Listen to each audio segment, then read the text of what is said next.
오늘은 찬송하면 현실이 된다. 찬송하면 현실이 된다. 라는 제목으로 하나님의 말씀을 증거하도록 하겠습니다. 오늘 시편 65편은 말의 힘을 가장 잘 사용하는 것이 무엇인가?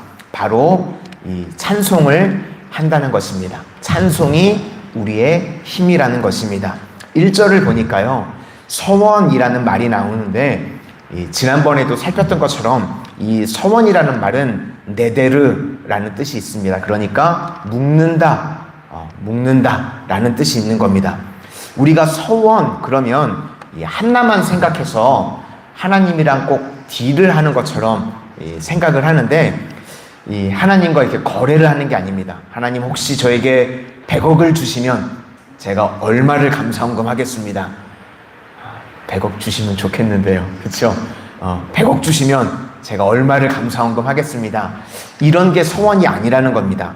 이런 거는 내 뜻과 묶는 거기 때문에 이런 게 서원이 아니라, 서원은 우리가 말씀을 듣다가 하나님의 정확하신 뜻이 있습니다. 그때 내가 하나님의 뜻과 묶이기를 원합니다. 그래서 말씀과 묶이기 원하는 것, 그것이 바로 서원이라는 것입니다. 그러니까 서원의 전제는요, 하나님의 뜻이 있는 겁니다. 하나님의 뜻이 전제되어 있는 것, 그것을 서원이라고 하는 겁니다. 1절과 2절을 함께 다시 보시도록 하겠습니다. 하나님이여, 찬송이 시온에서 주를 기다리오며 사람이 서원을 주께 이행하리이다. 기도를 들으시는 주여, 모든 육체가 주께 나아오리이다. 그런데 현실이 지금 어떤가 하면, 그냥 하나님의 뜻과 잘 묶여서 살면 좋겠는데 3절을 보니까요, 섬찟한 이야기가 나옵니다. 죄가 나를 이겼다고 이야기하고 있습니다. 사도 바울과 똑같은 것입니다. 내 마음은 하나님을 따라가려고 하는데요, 내가 죄로 인해서 날마다 죄가 나를 이기는 겁니다. 그래서 질질 끌려가는, 죄에 끌려가는 인생을 살게 되더라는 것입니다. 그래서 우리는 나로 살면 안 되고요, 주님으로 살아야 됩니다. NIBC, 나다이, 나는 죽고 예수로 살아야 되는 줄로 믿습니다. 그렇게 우리가 신앙이 깊어지면요, 그런 사람들은 수동적이 됩니다. 능동적이 사라지고요, 내가가 사라지는 겁니다. 능동적인 모습이 사라지고 신앙이 깊어질수록 수동적으로 바뀌게 됩니다. 그전에는 내가 뭘 하겠다 그러는데, 이제는 그냥 이끄시는 대로, 주시는 대로, 하나님께서 은혜 베푸시는 대로, 그러니까 약간은 체념적이 되는 겁니다. 그런데 이 체념이라고 하는 게요, 위대한 체념입니다. 왜냐하면 나에 대한 기대가 사라지기 때문에. 그래서 주가 일하시네, 그거 바라보는 것입니다. 그래서 수동적인 인생이 되는 것입니다. 그런데 이것이 바로 하나님이 이끄시는 삶이고, 이것이 우리에게 가장 큰 복이라는 것입니다. 그래서 최고의 복이 무엇인가? 그러면 주님께 예배드리고, 또 주께 약속을 주시면 그것과 묶이는 인생, 그것이 바로 최고의 복이고, 그것이 서원이라는 것입니다. 그리고 주께서 내 발걸음을 인도하실 때 순종합니다. 그것이 우리에게 또 복이라는 것입니다. 3절과 4절을 보시겠습니다.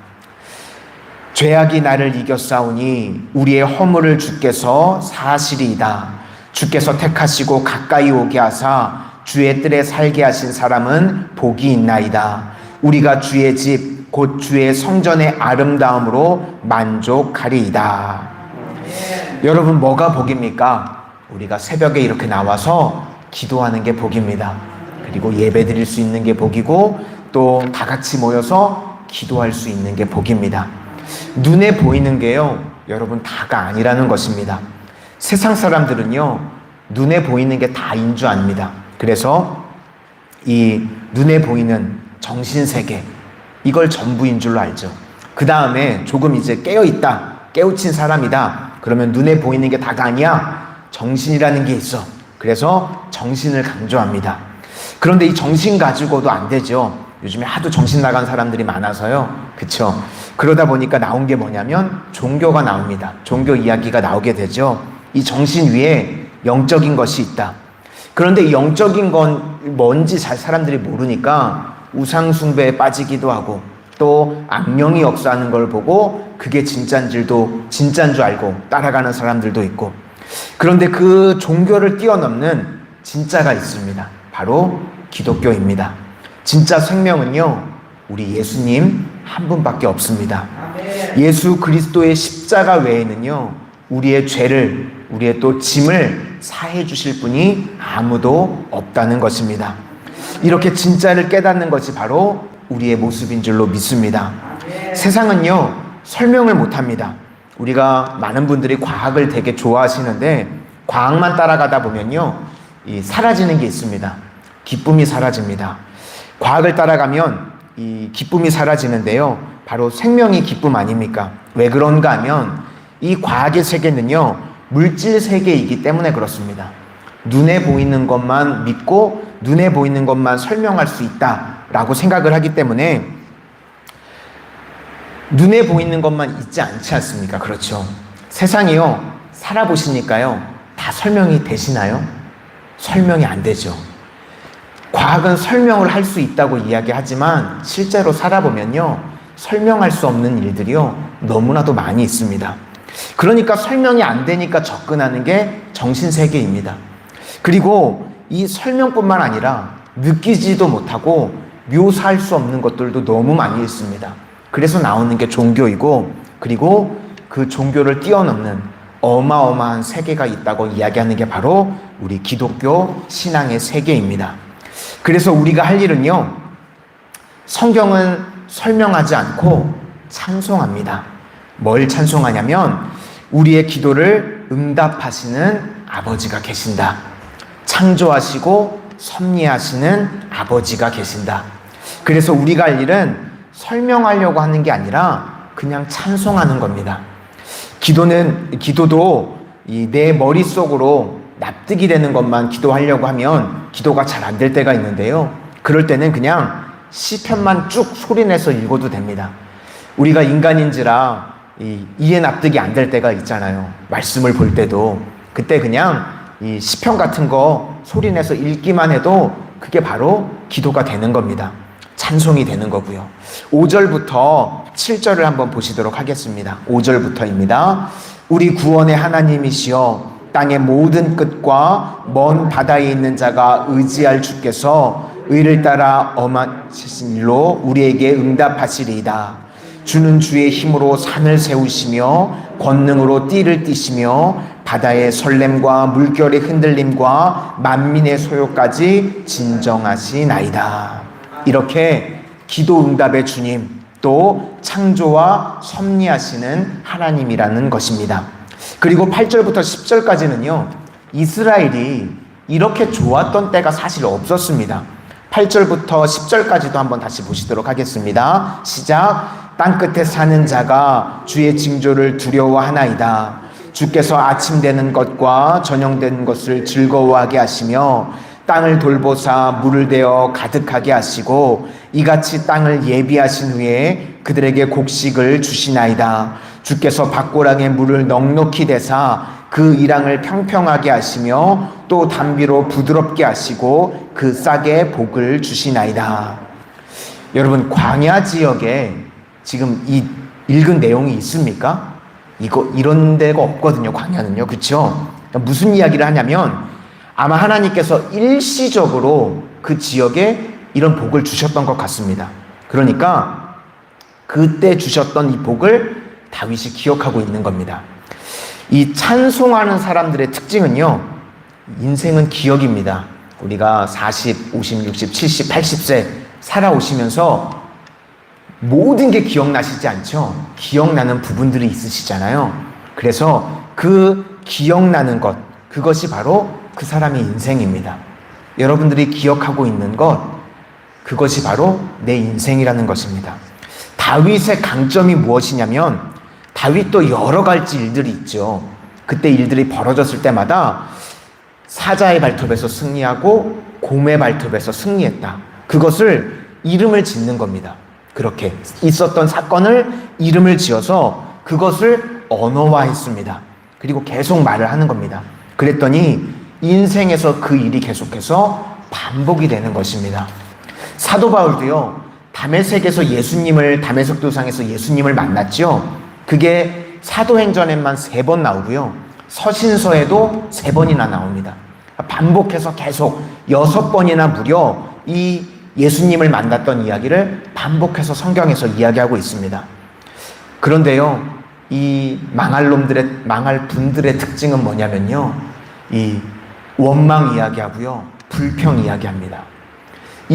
똑같은 인생을 60, 70, 80을 살아오시면서 감사했던 것을 이름을 짓고 기뻤었던 것들을 이름을 져야 되는데요, 내게 힘들게 했던 거, 내게 안 좋았었던 일들, 그거를 이름을 네이밍하는 거예요. 그러면 내 기억의 인생이요, 어떤 것만 남나요? 원망만 남고 불평만 남게 되죠. 다윗은요, 하나님께서 승리하게 하셨던 것, 하나님께서 나를 이기게 하셨던 것, 그거를 이름을 짓다 보니까 그것만 남게 되는 겁니다. 여기 보시면, 오늘 본문에 보시면 물을 대어 심히 윤택하게 하시며, 이 물을 대어서 심히 윤택하게 하는 이 정도면 애굽입니다. 이스라엘에는 이런 데가 없어요. 아마 잠깐 이랬던 것 같은데 이것을 기억하고 찬송하는 겁니다. 여러분, 찬송하는 사람은요, 하나님이 주신 은혜를 기억하는 사람입니다. 그래서 찬송의 힘이 대단한 것입니다. 이제 마지막 다짐은 이 찬송하면 현실이 된다는 겁니다. 꿈이 현실이 됩니다. 그래서 계속 찬송해서 약속을 현실화시키는 존재가 된다. 그게 11절부터 13절까지의 내용입니다. 11절부터 함께 보시겠습니다. 시작. 주의 은택으로 하늘을 관씌우시니 주의 길에는 기름방울이 떨어지며 들의 초장에도 떨어지니 작은 산들이 기쁨으로 띠를 띄었나이다. 초장은 양떼로 옷 입었고 골짜기는 곡식으로 덮였음에 그들이 다 즐거이 외치고 또 노래하나이다. 이렇게 찬송하면 현실이 된다는 것입니다. 주의 은택으로 하늘을 관씌우시며, 우리 2022년도 주님께서 우리 삶 가운데 관씌워 주시고 또 주의 은혜로 오늘 하루도 간씌워 주십시오. 이렇게 기도하면 이게 현실이 된다는 겁니다. 그랬더니 어떤 일이 벌어집니까? 초장은 양떼로 옷 입고 골짜기는 곡식으로 덮였으며, 이 약속이 다 즐거워하는 현실이 된다는 것입니다. 여러분, 우리가 원망하면 약속된 것도 받지 못합니다. 그런데 찬송하게 되면, 우리의 찬송하면 그것이 현실이 되는 줄로 믿습니다. 그래서 우리 성도님들은요, 어떠한 일이 있든지 찬송하는 존재입니다. 오늘 다윗과 같이 하나님께서 주셨던 일들을요, 그것을 기억해서 이름을 붙여서 언어화하실 수 있기를 바랍니다. 원망이나 불평이 아니라 하나님 앞에 찬송으로, 감사로 이름을 지으셔서 계속 반복하실 수 있기를 바랍니다. 그러면 그것이 우리 삶 가운데 현실이 될 줄로 믿습니다. 기도하겠습니다. 사랑의 주님, 오늘 한 날도 가장 처음 시간 주님 앞에 나와 찬송하게 하여 주시니 감사를 드립니다. 저희들 평생에 저희들의 삶 가운데 원망과 불평으로 이름을 지어서 저희들 인생이 원망과 불평으로 끝나지 않게 하여 주시고, 어떠한 일이 있든지 감사로, 찬양으로 그것을 이름 짓게 하여 주셔서 저희 평생의 인생이 하나님을 찬양하는 것으로, 하나님 앞에 감사하는 것으로 나아가게 하여 주셔서 평생의 감사와 찬양이 넘쳐나게 하여 주시고, 그 입술의 고백대로 찬양이 현실이 되어지는 은혜의 역사가 있는 우리 마산성원의 모든 성도님들의 삶이 될 수 있도록 주님 축복하여 주시옵소서. 예수님 이름으로 기도드립니다. 아멘.